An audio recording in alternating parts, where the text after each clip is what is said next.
All right, Steve. So excited about what we're going to talk about today. You are one of the rare friends I have that started. I know I called you janitor. You're not a janitor. Started at the bottom of a company when you were how old? 19. 19. And you rose all the way up to the CEO. Stayed at that company your whole career. That's crazy. The parent company of this is a huge company, about 20 billion. So this is no small company that you're a part of.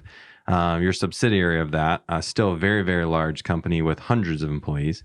So before we jump into like your path to becoming CEO from the bottom to the top, answer me this question. What was the hardest decision you ever made as a CEO? Well, the hardest decision I ever made had nothing to do with being a CEO, but it did have something to do with being part of the company. I was actually sent overseas to help start up one of our plants in Mexico. And it's kind of like country boy goes abroad. It's not the first time, but Country boy. yeah, but I mean that was what happened. And I'd been there a while, and I actually met someone there, and not just met someone who worked for the company as a secretary, and someone who I see where we're going here. Yeah, right. Who had a couple of boys as well. So the biggest decision I ever made was just kind of being true to what I felt and loving her and finding a way to be together and come back to the States and adopting two boys and making a life with her here. It wasn't supposed to work out, but for God, he kind of knitted it all together. That's awesome. So another question is, that's not what I expected you were going to say there. Another one is, I know you're transitioning out of the CEO role. That's why you have time to do something like this, which is so great.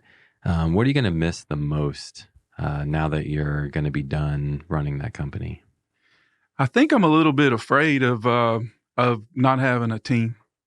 I'm expecting that as I transition out, I'm not every day around the same folks. I'm more out of the office, certainly.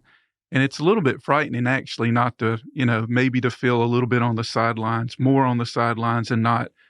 I don't think it's so much having my own team as being part of a team. I know I'll have to find a way to fill that. There's other teams, right? I'll still be part of the Midrex team, the place I work now, but I think that'll be a void that I'll be paying careful attention to. We're going to dig into that, I think, more towards the end.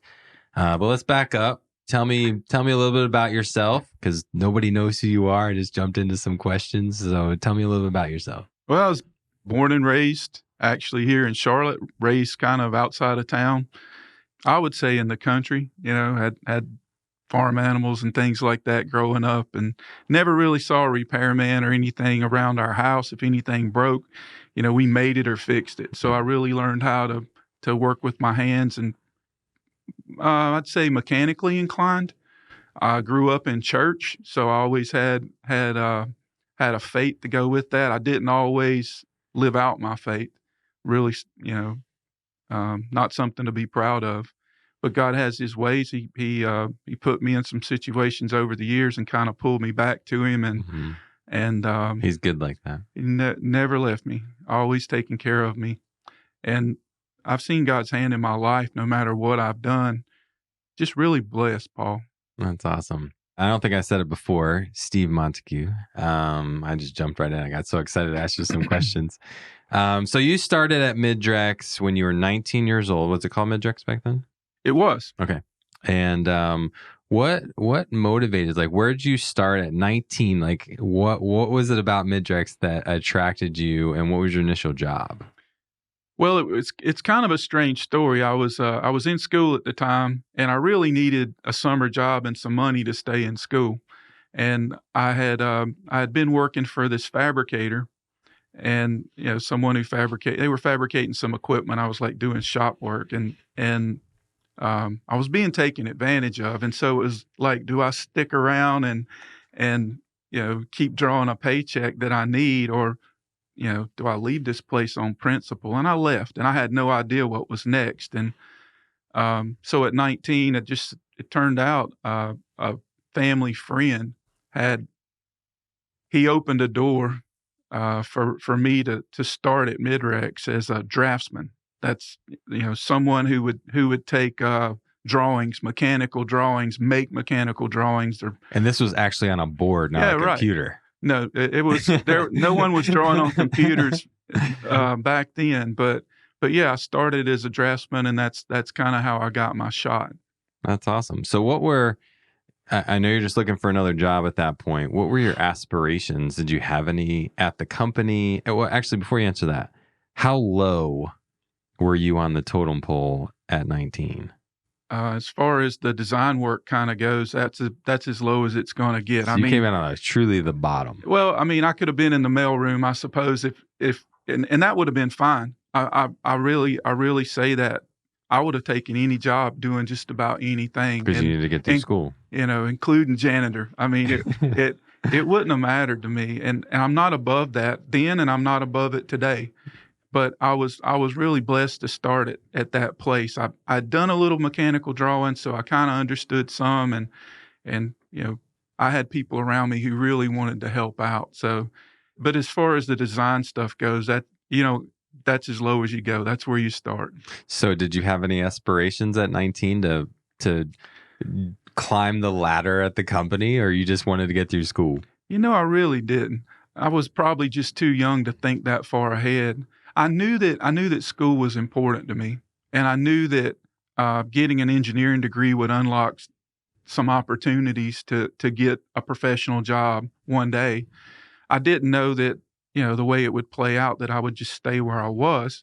And if anything, that Midrex was kind of a place for me again to earn enough money to stay in school to hopefully get a degree. And that's really what was my aspiration at the time. Was there somebody at the company that like mentored or influenced you? I mean, something had to keep you there. What was it? There were a lot of people, and I think I'll give you one guy in particular. And it was a guy I reported to him. His name was Gil Witten, and he was from up north, and he was kind of a crusty, experienced engineer, and he would tell things exactly the way they were. Those northern people, you got to watch out for them. Yeah, don't you? Yeah, I think you should. But speaking as one. But he really, he cared about me. He cared about his work. He was professional, and I mean, he really gave me my first big chance. That was kind of a strange story, but how so? Well, my first year there, my first summer especially, people would mark up drawings and they would hand them to me to change. And it feels almost clerical. Yeah, it's on a design board, drawing board, but almost clerical.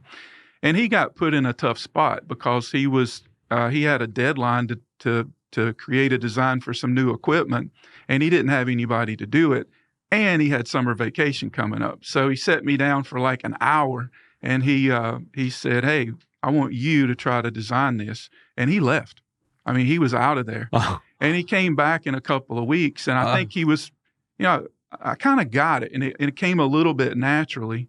And I think the expectations were really low, but I think he was surprised that, that I'd made some headway. And you were 19 or 20? Well, I was 20 then. But by the end of the summer, I had, it was kind of surreal because by that time I had a couple of draftsmen who were taking markups that I was doing and handing them to them. And they were older, obviously. A lot older.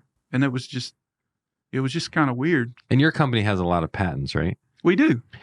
Did any of your work translate into patents? Yeah. I'm not exactly sure how many. So many. Well, it's not like that. I mean, maybe 10 or 12 or something. I'm not exactly sure. But yeah, over the years, by and large, there's a lot of things that you do and ideas you have that you patent that never really go mainstream. But there's a few, there's a few that industry really accept and they take off and they just become the norm. And that's kind of cool to be a part of. That's awesome. So what was your stress level in the early days there? And actually answer that two ways. What was your stress level at work? And what was your stress level at home as a 19, 20-year-old? Well, let me answer the second part first. At home, things were almost stress-free. I mean, at 19 or 20, life was, it was easy going. I lived at home for the most part. I was still going to school. School was stressful for me, for sure.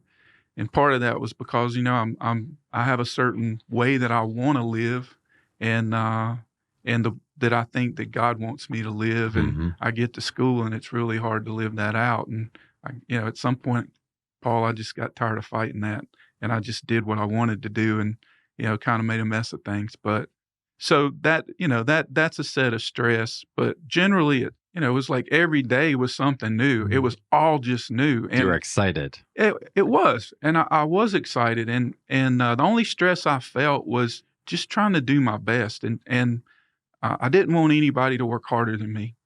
I didn't want to let anybody down, and I'm sure I was my own worst critic, and if that creates some stress, then it probably was the source. I don't think you've changed at all because you still, as you know, I've gotten to know you the past couple of years. I sense that same thing. You just don't want to let anybody down ever, and so that's stayed with you your whole career, obviously.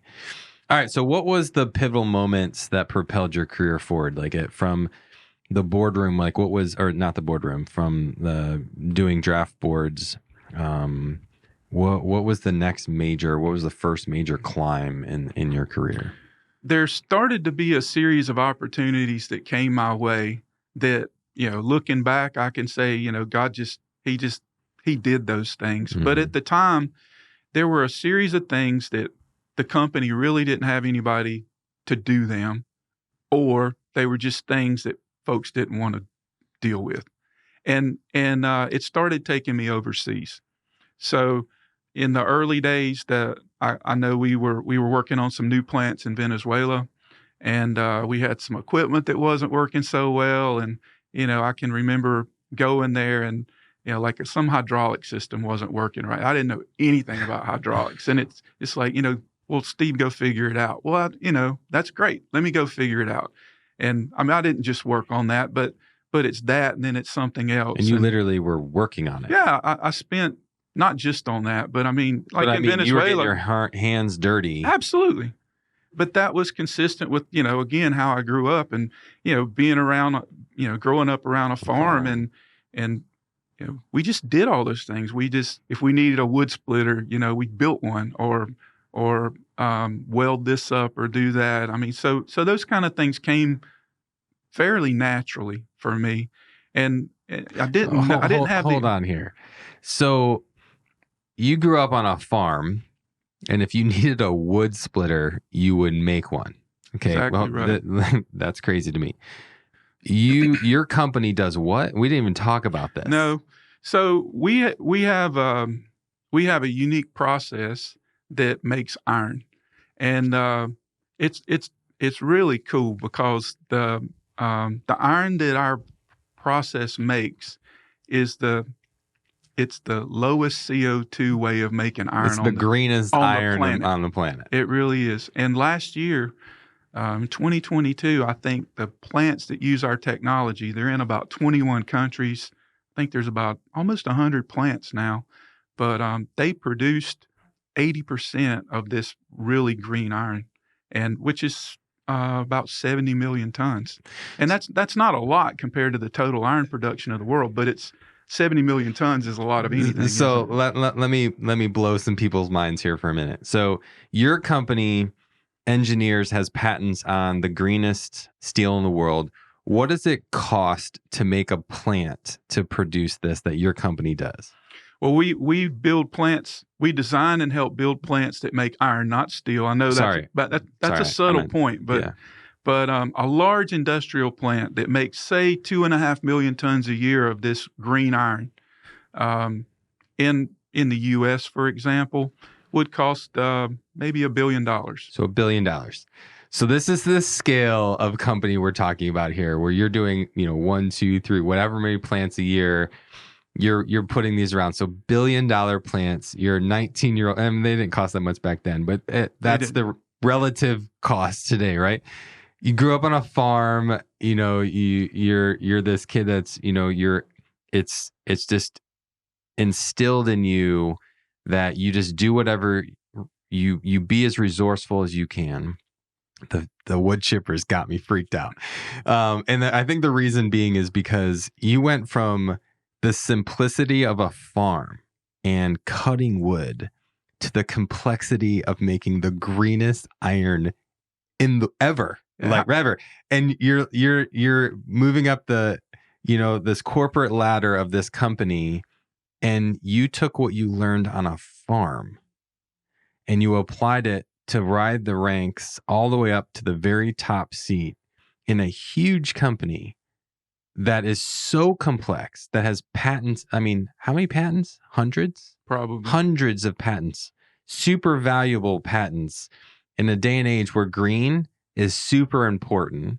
And you've, with a company overseas, I know, have found out how to do what zero was Right. zero, right? We can make iron with almost zero CO2 With emissions. almost zero. That's how, like, near zero. I don't know how, like, my brain can't get around that, but I'm sure that's not an easy thing to do. But this all started from a kid that grew up on a farm, and you've accomplished so much but the simplicity behind your climb up the ranks in the company is astounding to me.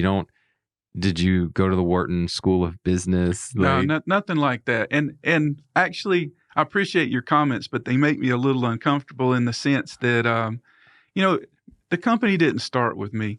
There were some real giants that technically figured a lot of things out. And has the company ever been bigger before you? There was a period in the mid 70s. It was pretty good size, but probably not than it is now. But so there's a lot of different. Okay, but there's a lot of different incentives today. I think for me, when I look at that same thing today, looking back, what I see is a group of people who were taking chance on the farm boy, and you scratch your head and you go, why? I mean, yeah, plants didn't cost the same back then, but you asked about a pivotal time. I'll give you one. Yeah. In the early 90s, again, we got a job. We don't know who to do it. Ask Steve, he'll do it. And I made a pretty You were that guy. I am. I'm Mikey, I mean, Mikey will do it. Yeah, right. I'm the guy that, that would do most of those things and try them. And they're like, we got a plant in India and we need somebody to commission and start up this plant. And I'm sure there weren't a lot of takers for that. I mean, it was out in the boonies. Mm. And yeah, I moved in India. Right. I moved over there and I lived for a little more than a year, and we commissioned. And you're married? No, man, I was in my mid-20s or early to mid-20s. And why would they take a chance on a guy like me? Part of it, it's a good question. I don't think it was all about me, right? I think there was a necessity. I don't think there were a lot of choices. And most importantly, Paul, I just, I look back and I just see God's hand in this, because it just doesn't happen, right? A 20-year-old kid go run a $1 billion plant. It's not in me. It's really not in me. And there's just a lot of things and timing that comes together to give, a simple guy a chance like that. And then to, and go do it and have it turn out to be a success. It's a lot about the team that's built to make that happen, and a whole lot about, just God's overall plan, putting things in place. Did you ever turn down any opportunities? I got really close one time. So you never did? There must have been something along the way, but for the most part, there was one time it got really testy. I was, the company needed some help for a project in South Africa, and my youngest son had just been born. He wasn't even 3 months old, and I jumped on a plane to go over there and spend some months to help out. Yeah. I remember telling everybody that, okay, you talk about the stress of the job and the balance between home and job, that kind of got to a head. And I let everybody know, I know the company needs some help and I'll do it, but I got to put a time limit on this, and I got to take care of my family. Because you didn't bring them, or you did? I'm sorry? Did you bring your family? No, not at all. I mean, my wife had been in the States for I And don't she's know, not less American. than 18 months. Right. No, and you know, I not only got married, right? I was married with two boys, and then now a third, Right. and yeah, I mean they needed me, Right. and so I wasn't there some of those times. That gets hard. So you're halfway up the ladder at this point, we'll say. Help me understand your stress level at home and your stress level in the office, because I want to see how it's going to change from when you started to midway and all the way up to the top. If you work at the company I do, travel's just part of life. In most of the technical or commercial roles, it's just part of life. If you work in a technical type position, more than likely you're making less trips, but you're going for longer duration. If you work in a commercial role, you're probably making more trips for shorter duration. Hmm. But being away from home is part of the gig. So, like the example I just gave, as when I was mostly in the technical side of the company, the stress level was around when am I going to have to go and how long am I going to have to stay, and how's my family going to be when I'm not there. Especially, my older boys, they're my boys, and as they're growing, they're getting through elementary school, starting middle school, and they need me, and that's hard. I mean, you're having to make choices about how much doing right by the company, and it's not about it wasn't climbing for me. It was just, there's duties and responsibilities and jobs to do, and Hmm. I wanna live up to those kind of obligations, but at the same time, I have to take care of my family too, and I don't think that's any different than anybody faces. Maybe this obviously the circumstances will change, but Yeah. everybody fights that fight to to search for that balance.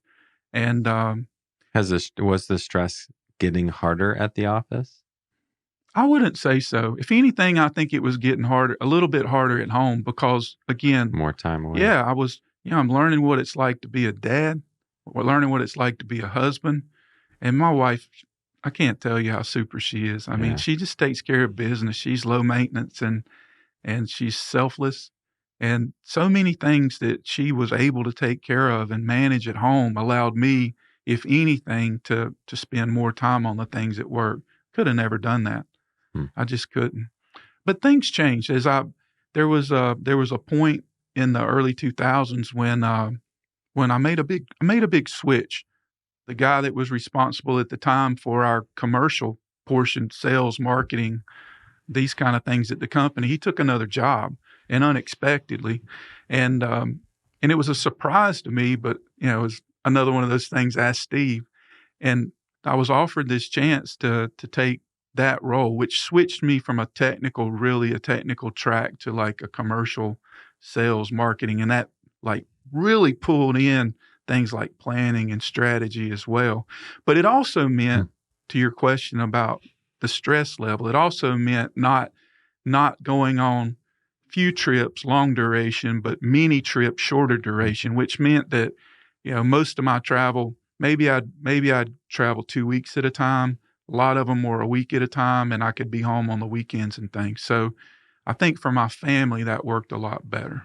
So as you did this transition, from literally the bottom of the company, you're coming all the way through and you're doing, I mean, you didn't go to school for probably 95% of what you did, right? How did you improve your skills? How did you continue to adapt doing so many different things as you were climbing the corporate ladder? Today, I can look back and I can tell for certain that, business is about people. It's all about people. And there's a lot of angles that you can kind of look at that from. And I guess from the point of view of your question, it's still about people, but it was about the people that were around me. I had some great, great people that I was surrounded by, and being able to, I mean, they're always there. It's a question of whether we realize they're there or not, and it's what we pick up from them. Hmm. But I think I was able to really capitalize, not use. I wanna be really careful with that, but I think I was able to capitalize on the people that were around me, and I think God put them around me, and I had so much I learned from so many people, and they were so good at what they did. Now, it doesn't mean they were all great. They had issues just like I have issues, but the ability to kind of pick and choose the best parts of people Mm-hmm. and kind of make those best parts your own foundation and platform to grow from. I think that's a key point for anybody to grow. So what I'm hearing, I've seen so many movies that, where you see somebody climbing up the ladder and they're cutthroat and they'll just trample on people, manipulate, screw, whatever you want, whatever word you want to put in there. Like, they set somebody up for failure so they could slip into that job. And then that was their whole career. And they were just nasty individuals. I don't get that sense from you at all. You didn't want to use the word use. I get the sense that people were pouring into you because you cared about people and have always cared about people, continue to care about people. And as a result, you learned and you grew, and that's how you were able to adapt. And at the same time, God was doing some amazing things, opening up opportunities that probably wouldn't happen in today's environment, but happened back then. And you were able to capitalize on those, make new relationships, build into new roles. So as you've gone through, from the bottom, you're in the middle, and now let's talk about you reaching the very top. What was that like when you got into the top seat, became the CEO of this company, literally went all the way through the ranks? What changed? Like, did you ever feel, and I don't even get that sense from you now, like you feel like you're adequate to run a company? Like, you're so amazing, but you don't come across as this arrogant, I'm going to crush everything. You do. You're amazing at what you do, but you don't give off this aura of arrogance like a lot of CEOs do. And what was it like sitting in that top seat, like the first day? Like, how did you feel? Well, I don't think I'm adequate. In fact, I'm certain I'm not, because I know there's people out there that can do what I do even better. And hopefully we've got some of those folks that we've grown up through the ranks of our company. And as I move towards retirement, I know that we've got a team in place that can do it better than I ever did. So that And you feels, stressed over that for years. yeah, who shouldn't? Yeah. I mean, you can't say that you're doing your job and even doing it adequately if you don't have that. Mm-hmm. So that's part of it. I think I was the beneficiary of a company, working at a company for a long time with a culture that really understood the importance of people. So the things about how to treat people and, not use them and things like that, that's it's who I am. Yeah. It doesn't mean I always get it right, but it is who I am. But more importantly, it's the company I work for too. And it's the culture that they have. So I fit that, and I inherited, that way. And I was also the beneficiary of transition. So when it was my time, I had, again, really good people around me. I had great people that were ahead of me, and I had time. I had some transition time. I think some of the most productive time I had in my career was maybe the 3-4 months that I had to think about what was coming. What's going to happen when I'm that guy, and what is the vision? What's the culture that we want? It's not that different than what we have, but maybe more deliberate about that. And your faith. And what's our vision? Where are we going? Who are we and where are we going? And how am I going to communicate that to people? And for me, that's what a CEO really means. And being, having some time to think about really what that was, and then spend the next years working towards it. That was my job. So Still is. you're clearly a guy who is driven by his faith. I know you love Jesus with your whole heart. The parent company that owns your company is not a faith-based company, far from it. Overseas company. I don't know what we're allowed to say or not, but how has it been like running a company with such conviction about your faith, wanting to bring more of your faith into a company that you don't own, that you are privileged to run? Walk me through some of that. Like, this is a public, I mean, your company's private, but it's a public company that owns it. How did you navigate that? I probably worried a lot more about what I thought would happen than what, in looking back, I actually needed to worry about. And, I have my faith.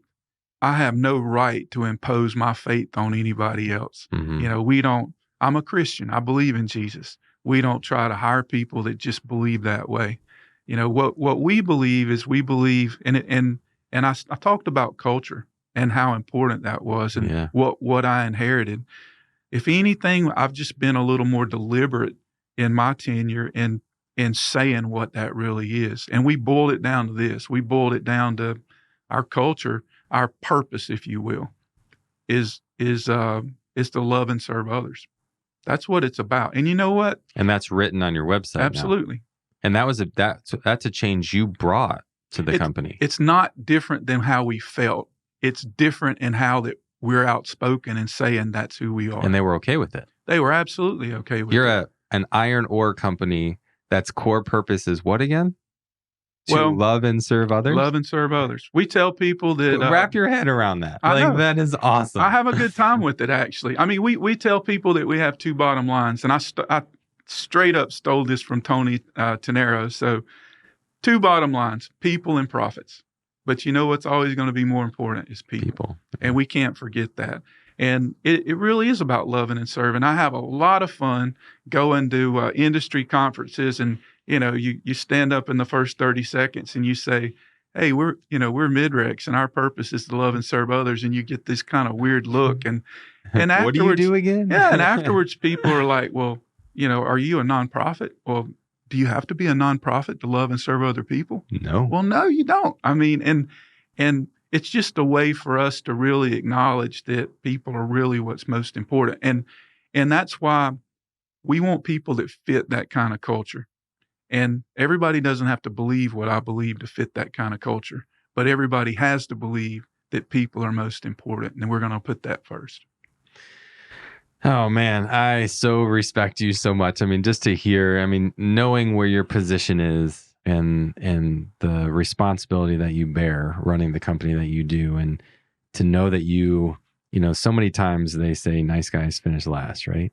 And like you are just the pillar of, conviction, and you're such a nice guy who loves people, and yet to see what God's done in your life to where you can rise to the top of a very, very secular company that's owned by, a far from Christian government or country is incredible. So let's switch this a little bit. Instead of talking about your success, let's pour what you know and the habits that you've created, and let's give some nuggets of wisdom away. So the first thing I want to talk about is like what would you credit to your success? Like if you could pour into me or into our viewers, what could you give them, as an encouragement or as something to take away from your success that they could do? I would encourage everybody to have faith. Climbing the ladder, you've used that term a few times. That sounds like it's a personal choice and something you decide to do. And maybe having faith sounds more passive. I don't know. But I'll tell you that I'm an example. I'm an example of how you don't have to be ruthless, and you don't have to be aggressively trying to find the next role in the company, and work hard, do a good job, and good things at good companies tend to happen, and opportunities will show themselves. And I have faith that God has a plan. His plans are good and they're perfect, and they may not match my own ideas. And when they don't, it's not him that's wrong, and being able to have that kind of faith gives you a patience to kind of ride along a little bit and see what opportunities come. And then I think you got to be ready for them. When they come, it may not match what we had in our head we wanted to do. It may look like going to India and spending a year or whatever that's like. Or leaving your newborn. It might. Yeah. It might. And I'll leave it at that. So what's a good habit? Like if you were to say somebody, if you could do this thing habitually, it'd help you, find more success at your career. What would that be? There's so many things, Paul. One of the things I wanted to mention was that, I really struggle when it came to managing people. As you work through a career, at some point you get to a place where you're probably going to start managing people. And Hmm. I had in an office type environment, especially, and I don't know where I got it. Maybe it's TV or something, but I had like this 1950s kind of mindset where, I'm the boss and I'm right, and you're going to listen to me, and I run a tight ship, and You had that? yeah, I did, and I remember somebody called me out one time. I just raked them over the coals, these 2 guys, and they're like, "Man, you don't get it. Everybody's a little bit different." And the way, you maybe it takes that for some people, but other people, they don't respond to that. And so, I think one of the lessons is that, you got be true to who you are. That wasn't Mm. me. Be true to who you are and be ready to adjust your style. You've got a certain style, but just because your boss doesn't give you the right to impose your style on everybody else. If you want to be effective, you understand people individually and you meet them where they are. You communicate with them in a style that's going to be the way they want to hear it. And maybe there's a certain amount of humility in that, but it is an incredibly effective way to uh, to meet people where they are and work with them Mm. and not have them feel like they're working for you. Man, I hope I am as much as I can. I want to serve and love people the way that you have done through your entire career. I mean, just to hear you communicate, about it, the importance of it, is such an inspiration. We've been in C12 together for I don't even know how long now, years, and you're that guy that when you speak, everybody in the room's like, "Oh, what's Steve gonna say?" And I've just enjoyed getting to know you and hearing more of this story is incredible. I definitely see God's hand all over your career. Some of the stories you shared, I was like, oh my word, like only God would do something like that. And that's been awesome. What last question? You're transitioning really shortly here, where you're going to be completely out of leadership in the next several months. What are you most looking forward to in whatever God's having you do next? Whatever that is. I think ministry, doing more ministry. I can't imagine like retirement doesn't mean retirement to me. Yeah. It's not this classical, I'm done yeah, working. done. I don't think that's biblical, and I don't think it's healthy, in fact. And so I'm certainly want to keep working, but what I want more than anything is I want to buy back some time, and I want to use that What do you time. mean buyback sometime? I think if I had nothing to do, I'd go nuts, and I'd probably drive my wife crazy as well. But you know to to still support my team in a different role at Midrex is also very appealing.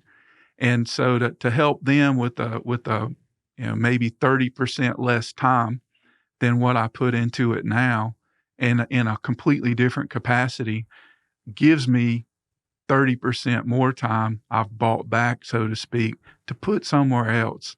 And I want to pour that in. I think of ministry. I want to pour that into people. I don't know exactly how that looks. So I got to be true to some of the things I've even said here that, I have a faith that God will use my experiences. He'll use what I've learned, No doubt. and I think he'll use it in a way where I can help somebody else.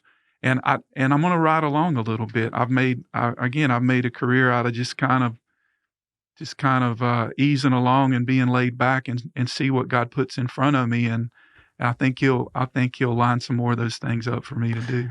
I know I just said last question, but you just spurred another one that I have to ask, and I'm actually curious myself.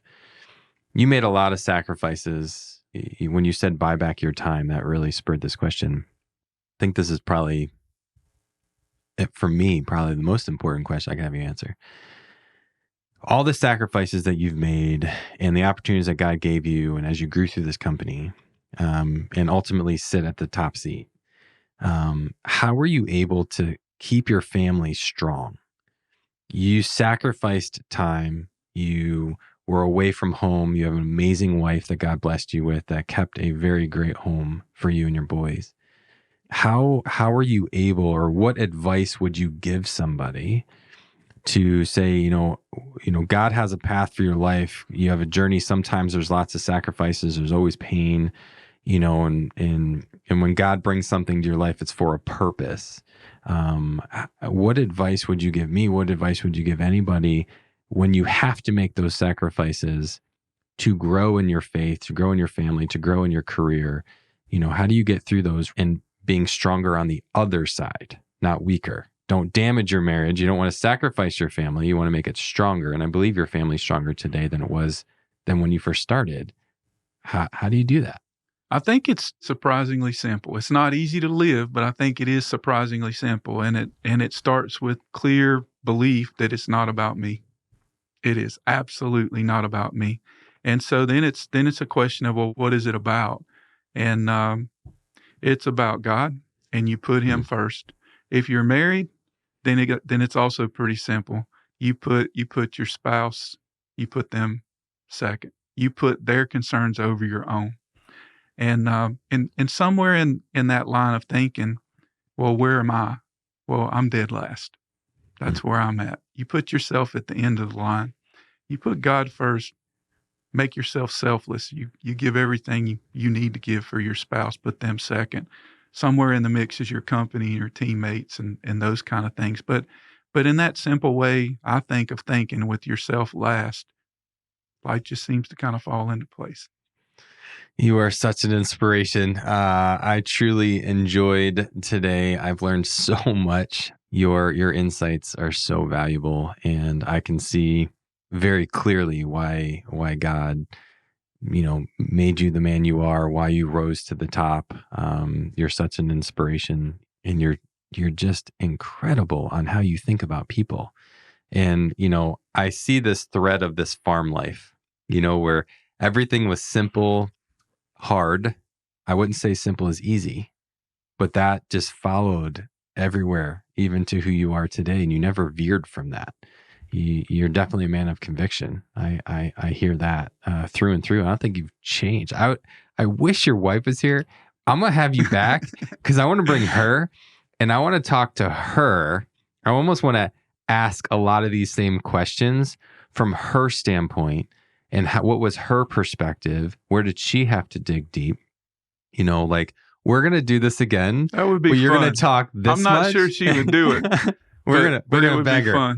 Because that would be so great for the wives, for the spouses out there, that they have a husband, that's very driven, and has a lot of success, or is searching for that success.